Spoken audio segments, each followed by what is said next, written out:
Hi guys, welcome back to my vlog. আজকের দিনটা জানো তো আমার জন্য খুব এক্সাইটিং একটা দিন।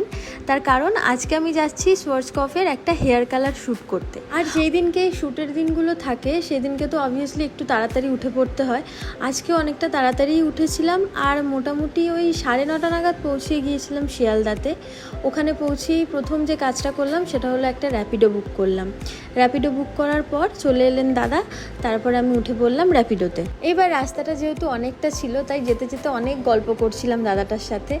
আর আজকের গরমটা এত বেশি পড়েছিল আর রোদের তাপমাত্রা এতটাই বেশি ছিল, তার মধ্যে আমার স্কিন পুরো পুড়ে একেবারে কালো হয়ে গেছে। আমি বলতাম না এটা, জাস্ট এই কারণে বলছি কারণ আজকে একটু পরেই আমার শ্যুট আছে। বাড়ি থেকে বেরোনোর সময় একটুখানি সানস্ক্রিন লাগিয়েছিলাম, ওই SPF 50 ওটা কতটাই বা আমাকে প্রোটেক্ট করতে পারে, তাই না? যেই লোকেশনটা দেওয়া হয়েছিল তার মোটামুটি কাছেই চলে এসেছিলাম। আর যত সামনে এগিয়ে আসছিল লোকেশনটা তত আমার মনের মধ্যে এক্সাইটমেন্ট আরও বেশি বাড়ছিল। দেখো ফাইনালি রিচড। আর এখানে আসার পরে আমি চলে যাচ্ছিলাম বিল্ডিংয়ের ভিতর দিকে। আই গেস এটা 3rd ফ্লোর ছিল, আমার ঠিক মনে পড়ছে না এক্স্যাক্ট। তার কারণ হচ্ছে এটা অনেক দিন পর আমি ভয়েস ওভার দিচ্ছি, ভিডিওটা অনেক বেশি পুরানো।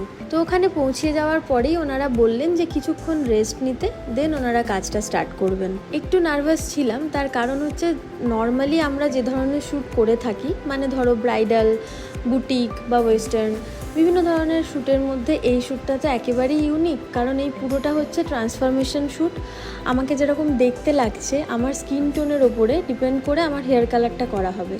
আর একটা হেয়ার কালার বা হেয়ার কাট পুরো পার্সোনালিটিটাকে চেঞ্জ করে দিতে মারাত্মকভাবে হেল্প করে। প্রথমে আমার চুলটা অল্প একটু কাট করা হলো, তারপর হেয়ার কনসালটেশন করে কোন শেডটা আমার সাথে যাবে সেইটাকে চুজ করে আমার কিন্তু হেয়ারে অ্যাপ্লাই করে দেওয়া হলো। অ্যাপ্লাইয়ের পর ওয়াশ করার পর আমার হেয়ার স্টাইলিংটা শুরু হলো। তোমরা অনেকে আছো যারা হেয়ার কালার করতে চাও কিন্তু ভয় পাও ড্যামেজ হয়ে যায় যদি হেয়ারটা, বা এতই ব্র্যান্ড আছে চারিদিকে যে কোনটা ছেড়ে কোনটা ব্যবহার করব সেটা বুঝতেই পারো না। যদি আমার পার্সোনাল এক্সপিরিয়েন্স বলো তাহলে আমি বলবো চোখ বন্ধ করে সোয়ার্জকফ তোমরা ব্যবহার করে দেখতেই পারো একবার, তারপর নিজেরাই ফিল করতে পারবে যে কতটা বেশি হেলদি আর শাইনি লাগছে দেখতে চুলটাকে। প্রফেশনাল টাচ আর প্রিমিয়াম ফিনিশ দুটোই কিন্তু এই ব্র্যান্ডের মধ্যে আছে। একটা হেয়ার কালার কিন্তু শুধুমাত্র লুক এনহ্যান্স করে না, বরং কনফিডেন্সটাকেও কিন্তু অনেক বেশি বাড়িয়ে তোলে। তাই যাদের খুব বেশি মুড সুইং হয় আর বুঝতে পারো না যে কি করবে কি করবে না, তাদেরকে আমি বলবো চট করে একটা হেয়ার কালার করে নাও, দেখবে মুড খুব ভালো হয়ে গেছে।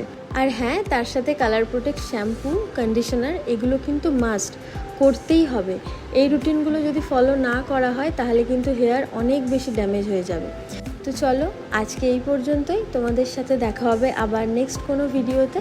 ততদিনের জন্য তোমরা সবাই সুস্থ থেকো, ভালো থেকো, বাই বাই।